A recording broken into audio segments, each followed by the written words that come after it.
Capítulo 7. Astrid. Saímos da Alemanha finalmente. Quando a estação de teto plano da fronteira vai sumindo na escuridão, meu corpo inteiro relaxa com alívio. Recosto-me ao lado de Peter na cama de casal, que ocupa a maior parte de seu dormitório no trem. Ele ressona levemente, murmurando algo enquanto sonha. Já faz mais de um mês que os oficiais da SS foram até o pavilhão de treinamento em Darmstadt.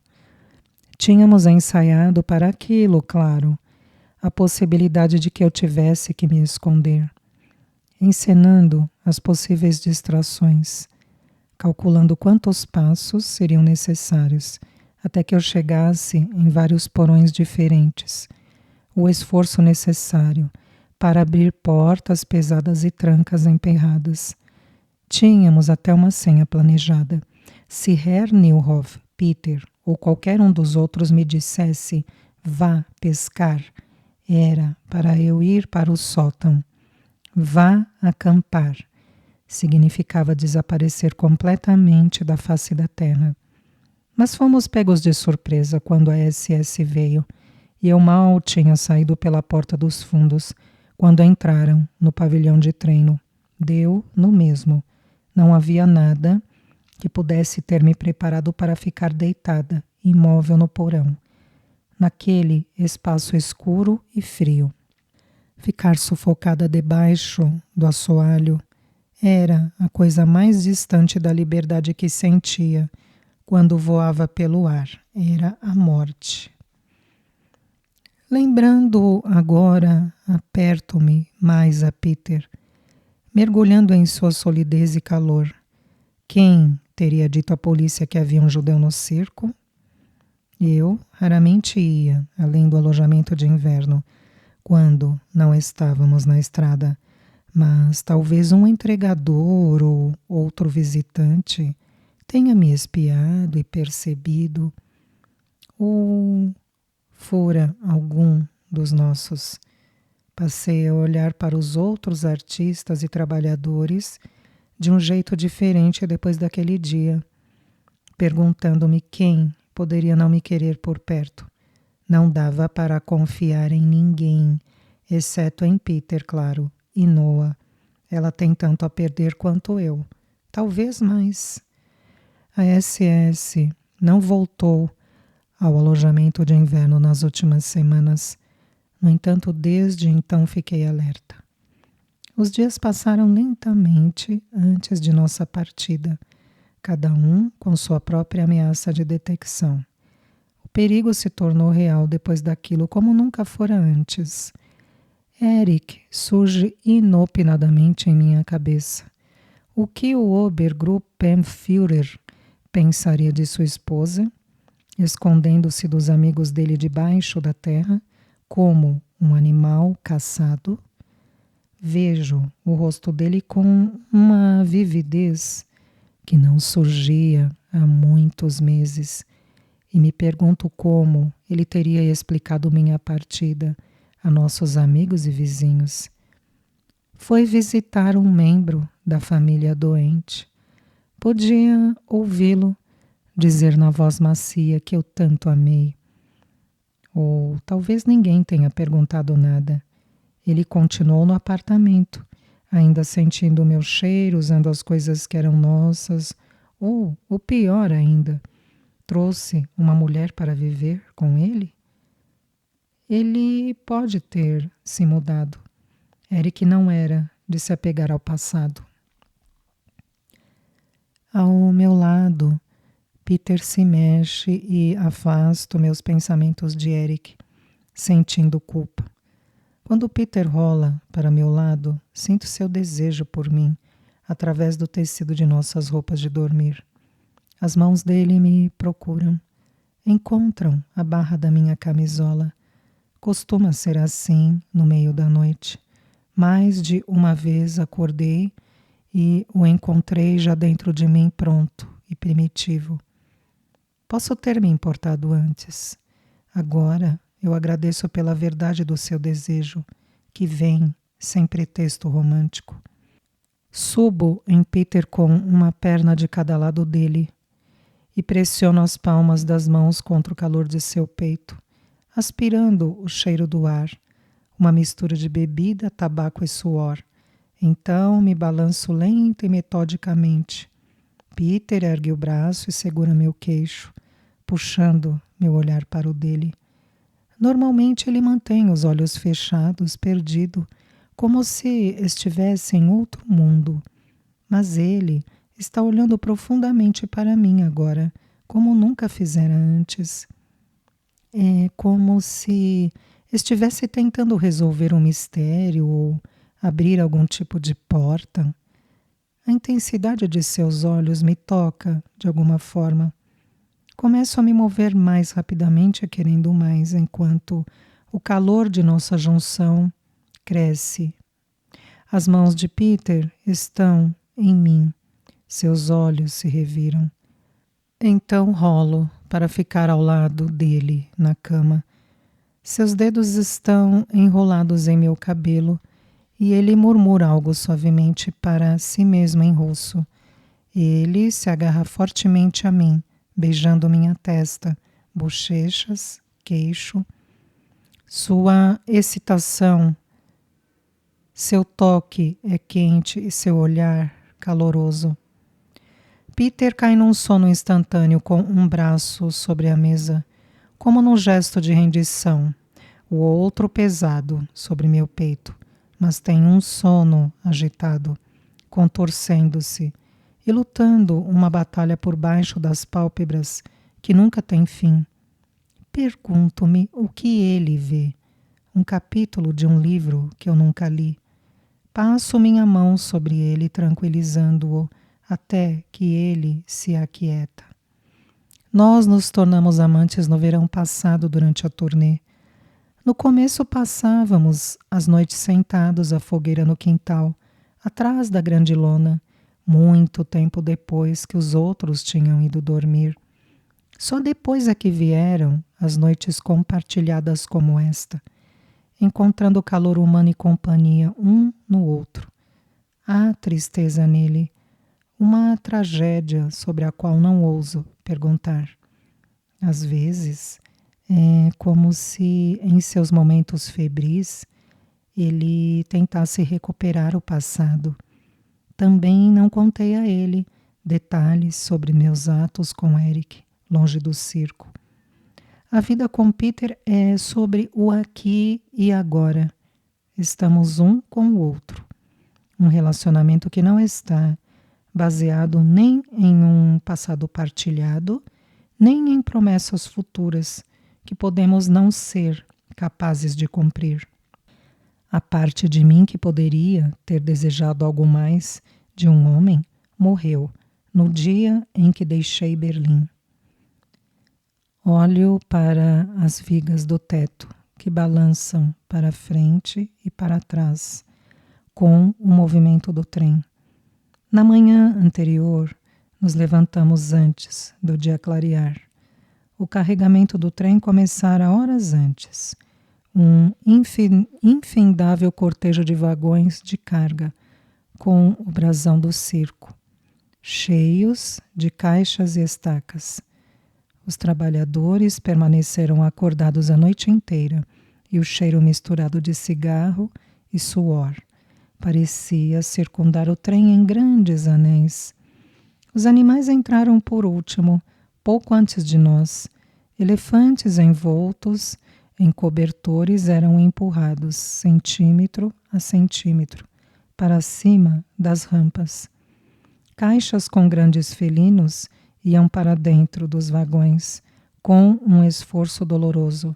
"Ê!" gritara Theo, espiando o último dos elefantes, sendo empurrado para dentro, com 4 trabalhadores fazendo força contra seu traseiro imenso.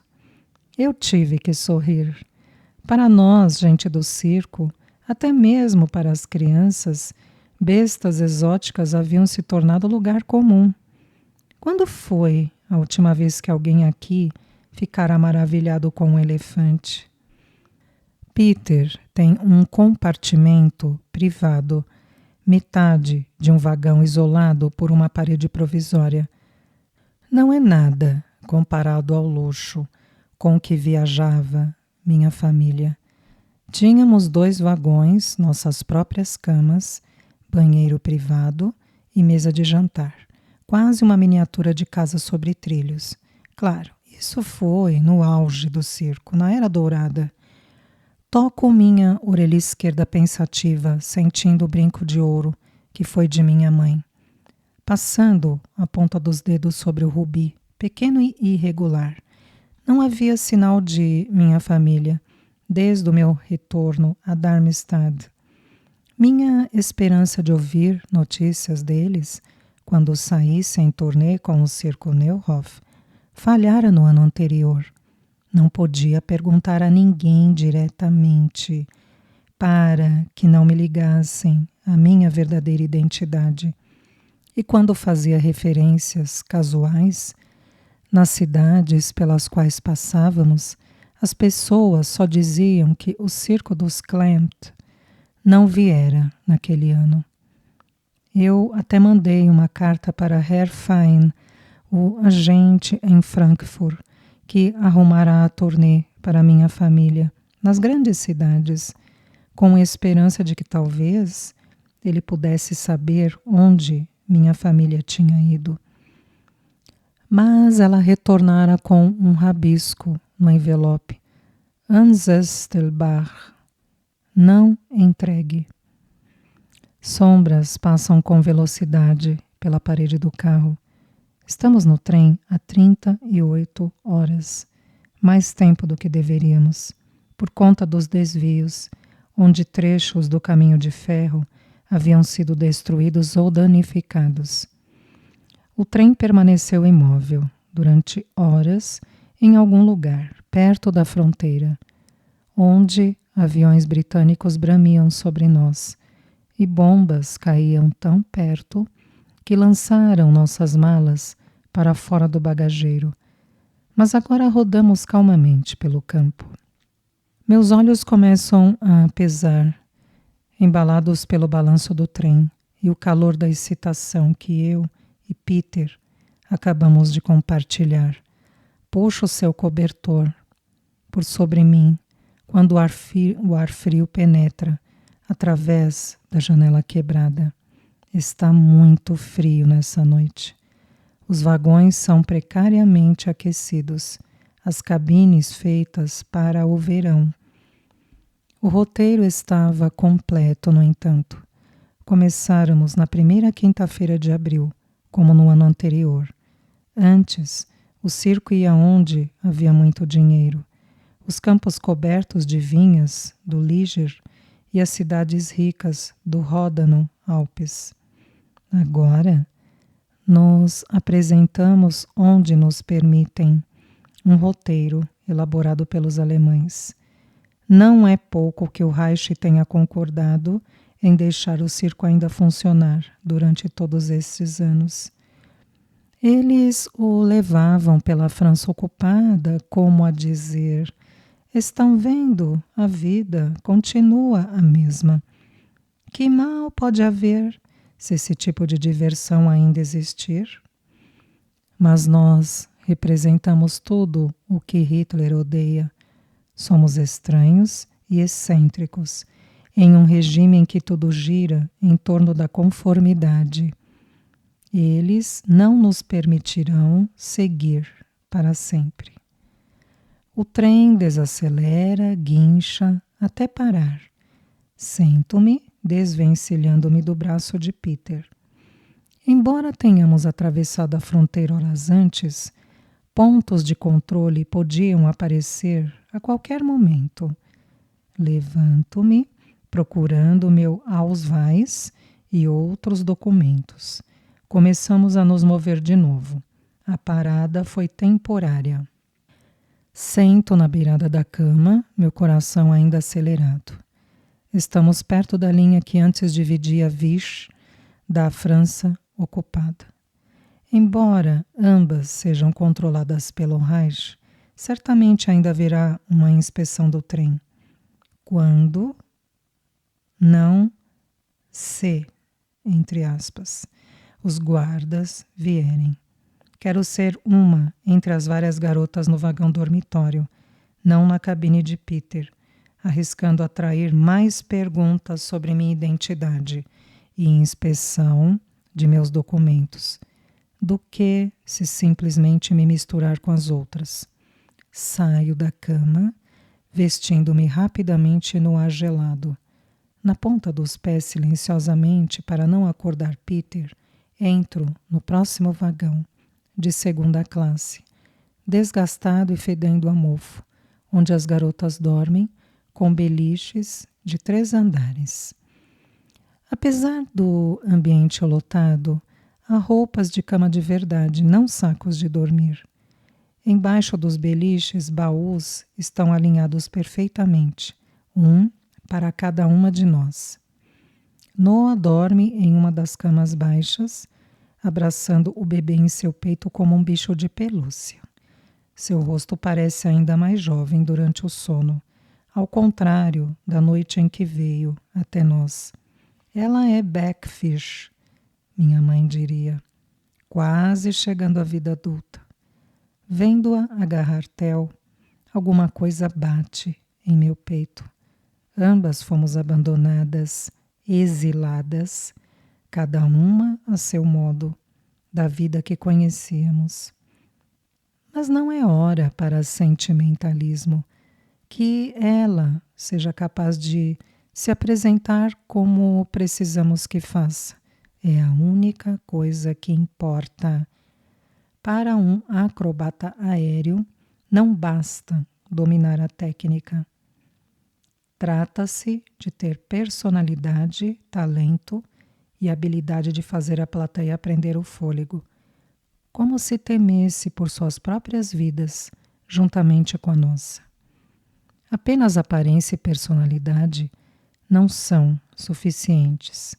Até a mais bela mulher não sobreviveria a uma temporada no circuito sem pura graça física, agilidade e força para suportá-la.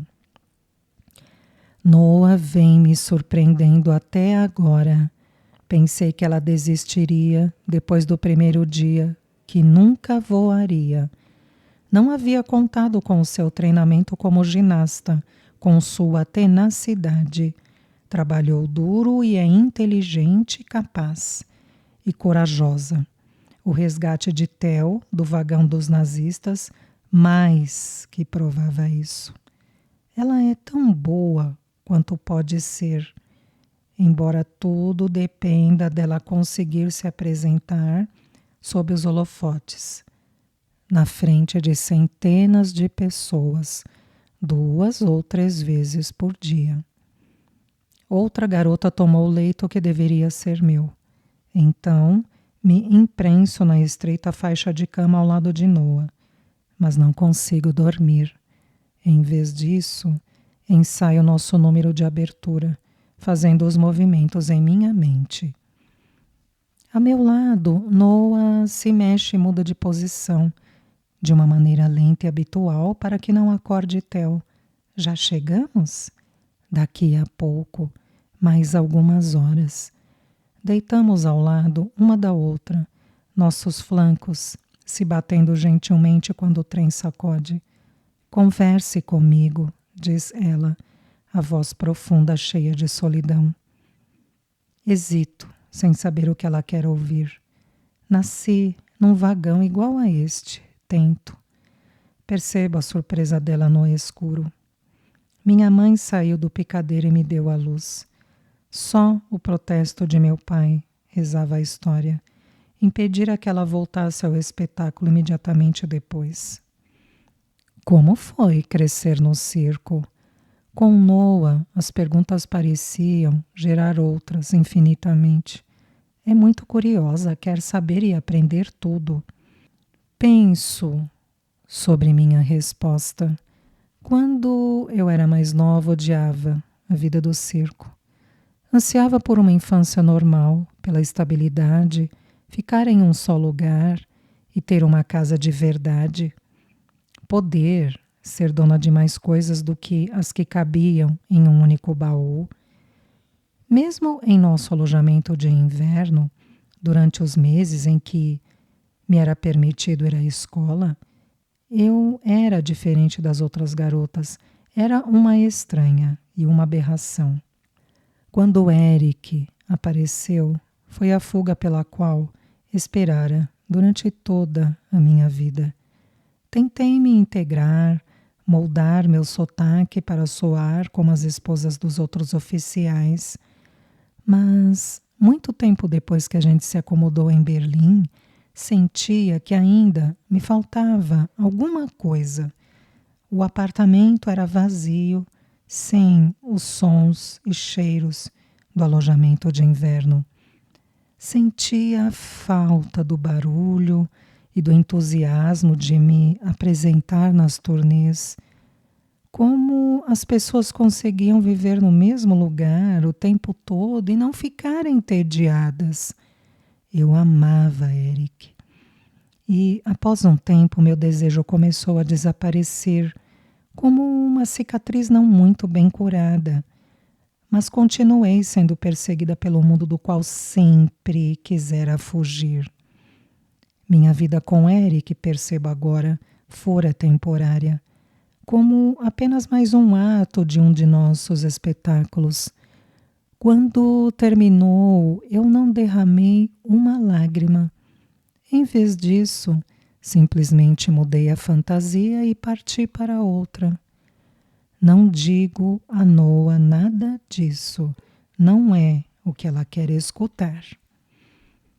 Certa vez, quando eu era pequena, a gente se apresentou para uma princesa, digo então. No Império Austro-Húngaro, a tenda inteira estava lotada com a corte real. Verdade? A voz dela está cheia de encanto. Concordo com a cabeça. Imperatrizes não existem mais. Foram substituídas por parlamentos e votos. Melhor para o povo, talvez, mas de alguma maneira menos mágico. O circo também sumiria da história? Embora ninguém fale sobre isso, eu às vezes me pergunto se estamos marchando para a extinção a cada performance, muito ocupados dançando e voando pelo ar para perceber. Abro o medalhão de meu pescoço, revelando a pequenina foto de minha família ao luar, a única que tenho. Minha mãe, digo, era incrivelmente bonita, ao menos antes de Isadore ter sido assassinada e ela então ter começado a beber. Magnífica no que eu tenho de comum, de traços romanescos. Uma vez antes de eu nascer, o circo viajou para São Petersburgo e ela se apresentou para o czar Nicolau. Ele ficou encantado por ela e dizem que a czarina até chorou. Sou só uma fração do que ela era no ar. Não consigo imaginar ninguém melhor que você, declara Noa, alto demais. E a garota que dormia na cama acima de nós resmungou, ainda dormindo. Theo se mexe e ameaça acordar, enquanto dou tapinhas em suas costas para acalmá-lo. Pergunto-me se Noa está tentando ganhar minha simpatia, mas a admiração na voz dela soa sincera. É verdade, ela era uma lenda. As únicas mulheres em uma família de homens seria de pensar que minha mãe e eu éramos próximas. Ela me amava completamente. Mas havia uma parte que eu nunca consegui alcançar. Você e Eric? Pergunta Noa, e fico ouriçada com a familiaridade com que ela usa o nome dele. Vocês nunca tiveram filhos? Fico surpresa, depois chateada pela inesperada mudança de assunto. Ela tem um jeito de achar o ponto fraco, de formular a pergunta que sou menos capaz de responder. Eu abano a cabeça. Não podíamos. Perguntei-me tantas vezes se Eric teria lutado mais para ficar comigo se tivéssemos um bebê. Mas nosso filho teria sido um judeu aos olhos do Reich. Então, será que ele teria repudiado nós dois? Eric deve ter filhos agora e uma nova esposa, porque embora eu não tivesse assinado os papéis do divórcio, o Reich não reconhecia que nosso casamento existiu. Aí, quando você voltou ao circo, apaixonou-se por Peter? Pergunta Noah. Não, respondo rapidamente. Não foi assim, de jeito nenhum. Peter e eu estamos juntos. Não pense que há algo mais do que isto. Sinto o trem começar a desacelerar. Sento, perguntando-me se é imaginação minha. Mas as rodas guincham com um lamento quando o trem para. Outro ponto de controle. Herr Neuhoff conseguiu documentos para todo mundo, até Theo. Mas eles não são verdadeiros e a cada parada sou tomada pelo terror. Serão convincentes? Sem dúvida, Herr Neuhoff não mediu gastos para garantir que parecessem autênticos. Mas bastava um guarda com o olhar afiado para perceber algum detalhe errado. Sinto um peso em meu peito, tornando a respiração difícil. Há uma batida do lado de fora do vagão. A porta se abre e um guarda da fronteira entra, sem esperar por uma resposta. Ele lança uma luz ao redor do vagão, segurando-a mais tempo que o necessário, sobre os corpos das garotas que se mexem acordando. Ele abre caminho pelas camas, passando os olhos em cada documento de identidade superficialmente. Eu respiro devagar. Talvez a coisa seja rápida, apesar de tudo. Então ele se aproxima de nós. Kennkaart, Ausweis. Eu entrego meus documentos a ele, juntamente com os que Noah me dá. Seguro o fôlego e conto, esperando que ele os devolva. 1, 2. Então ele os toma e caminha para fora do trem. Eu mordo o lábio para não gritar. O que foi que aconteceu? Pergunta Noah, a voz em pânico e confusa. Não respondo. Algum detalhe em nossos documentos de identidade nos entregou. Desmascarou o fato de que eles eram falsos. Calma, penso, fazendo força para respirar normalmente de modo a não deixar Noah em pânico. As outras nos olham com nervosismo. Noah baixa a mão úmida e segura a minha, confiando em mim como uma criança. Eu me preparo, esperando que o guarda volte e nos retire do carro. Seus sapatos, sussurro com premência. O quê? Noah fica tensa, suas unhas enfiadas em minha palma da mão úmida. Calce os sapatos. Se eles nos retirarem, paro sem terminar, quando ela começa a tremer. É fundamental que nós tenhamos aparência calma quando o guarda retornar. Mas ele não vem. 5 minutos se passam, depois 10. Vou sentindo um pânico cada vez maior. Ele fora até os outros guardas? Como preciso de Peter aqui. Noah aperta meus dedos, depois segura firme sem soltar. O vagão balança e começa a se mexer. Nossos documentos, sussurra Noah, a voz subindo de tom, com a urgência. Eles se foram. Shhh, ainda estamos no trem. Não fomos presas, mas estamos seguindo em frente, sem nossos documentos, o que é quase tão ruim. Um momento depois, Herr Neuhoff aparece à porta de nosso vagão e faz um gesto para mim. Aqui, diz ele, quando me aproximo. Em seus dedos grossos, ele segura todos os nossos documentos. Um olhar estranho cruza seu rosto. E me pergunto quanto ele tivera de dar de propina para que o guarda deixasse passar sem fazer muitas perguntas. Quando o trem ganha velocidade, há um suspiro coletivo. Todo o vagão parece relaxar ao mesmo tempo. Todas estão acordadas agora. E as garotas se levantam e se vestem, batendo umas contra as outras no vagão lotado, balançando. Do lado de fora, o céu está clareando, por trás da silhueta sombria de um morro coberto de videiras, com uma igreja em ruínas no topo. Algum tempo depois, um dos trabalhadores da cozinha aparece, no final do carro, distribuindo pão frio e queijo, nosso café da manhã. O campo começa a se estreitar. Fazendas pontilhando a terra com mais frequência. Crianças espiam curiosamente das janelas das casas e correm ao longo dos trilhos quando o nosso carro todo colorido passa, esperando dar uma olhadela nos animais.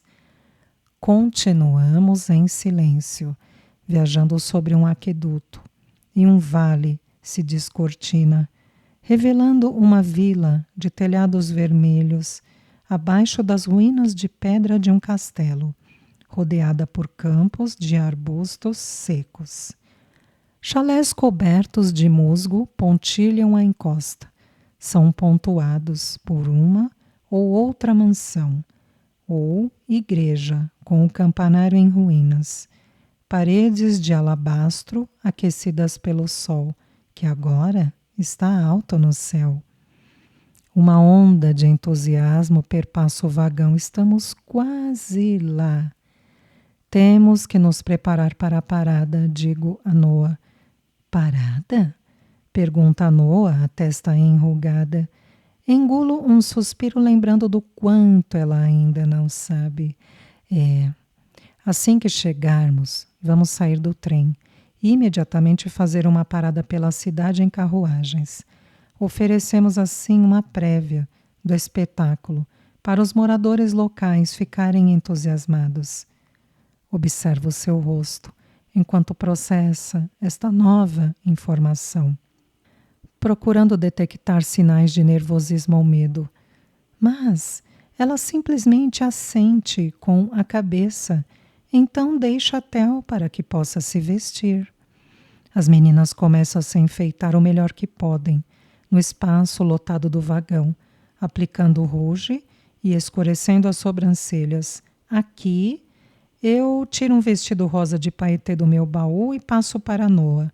Ela olha ao redor, ainda envergonhada de se trocar na frente das outras, mas não há para onde ir, então ela o veste tão apressadamente que quase cai.